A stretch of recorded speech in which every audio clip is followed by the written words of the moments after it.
आज मेरो साथीले किन बाथरुम सफा गरिरहेको छ त? के हामीले न्युजिल्यान्डमा क्लिनिङ काम पाएको हो त? के हो त खासमा रियालिटी चाहिँ? यता फेरि हामी छिटो छिटो किन दौडिरहेको छौं त सबैजना? यो कुरा थाहा पाउनको लागि पुरा भिडियो हेर्नु होला।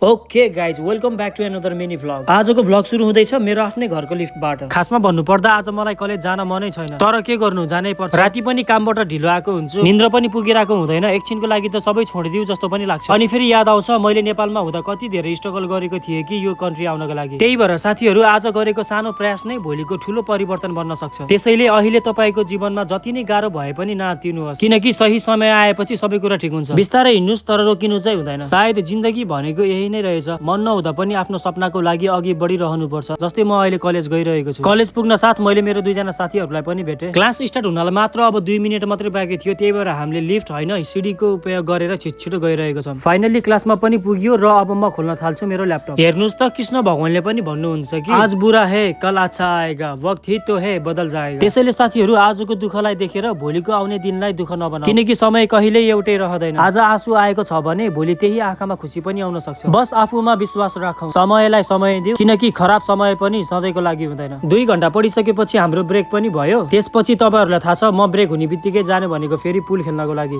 ल साथीहरू, आजको पढाइ पनि पढेर सकियो। अब हामी लाग्यौं झोला बोकेर घरतिर। घरको गेटमा त पुग्यो। अब हामीले चाहिँ यो एक्सेसले चाहिँ खोल्नु पर्ने हुन्छ गेट। यो लगाइसकेपछि बल्ल हाम्रो गेट चाहिँ खुल्छ। सिस्टम पनि क्या दामी छ यार। रुम पुगेर हेरेको त केटाहरूले आलु भातको पुरा पार्टी हानिरहेको रहेछ। त्यही मौका पाएर मैले पनि गम खाइदिए। मलाई पनि लास्टै भोक लागिरहेको थियो। तर जे होस्, साथीहरूसँग यसरी बसेर खादा त बब्बल मजा नै आउँछ। आलु र भात खाइसकेपछि साथीले फेरि यहाँ एउटा गिलो चटपट बनाउन लाएको रहेछ। के हो, आज त हाम्रो घरमा पुरै पार्टी नै पार्टी छ त। गिलो चटपट पनि सबैजना साथीहरू मिलेर बसेर खायौं। चटपट चाहिँ बबाल मिठो नै भएको थियो है। खाजा खाइसकेपछि अब हामी लाग्यौं रुम सफा गर्नको लागि। कुनै साथीले बाथरुम सफा गरिरहेको थियो भने कुनै साथीले भित्ता सफा गरिरहेको थियो। तपाईहरुलाई अचम्म लागेको होला नि हामीले यसरी रुम किन सफा गरेको भनेर। खासमा भन्नुपर्दा हामी चाहिँ साथीहरू मिलेर बसेको छौं नि त अपार्टमेन्टमा। त्यही भएर घरको साउले चाहिँ मान्छेहरू पठाइरहेको हुन्छ चेकिङ गर्नको लागि। कसरी बसेको छ, केही सामानहरू बिगारेको छ कि छैन, केही फुटाको छ कि छैन भनेर चेकिङ गर्न पठाउँछ। हामीलाई चाहिँ 2 हप्ता अगाडि नै नोटिस आएको थियो कि 11 तारिकमा आउँछु भनेर। तर त्यही त हो नि, सबै कामको प्रेसर पढाइको प्रेसरले गर्दाखेरि सफा गर्ने टाइम नै पाएको थिएन। त्यही भएर राति चाहिँ हामी सबैजना मिलेर सफा गर्यौं। ल हेर्नुस् त, हाम्रो रुम अघि कस्तो थियो र हामीले कस्तो बनाइसकेको छ। त्यही भएर साथीहरू, सबैजना मिलेर काम गर्यौं भने राम्रो र छिटो पनि हुन्छ। धेरै काम गरिसकेपछि अब हामी लाग्यौं खाना खानको लागि। सबैजना साथीहरू मिलेर फेरि पनि हामीले खाना खायौं। साथीहरूसँग बसेर खानको लागि फेरि छुट्टै मजा नै छ। भन्दै आजको लागि बिदा हुन चाहन्छु साथीहरू। टेक केयर, आफ्नो ख्याल राख्नु होला। See you in the next vlog.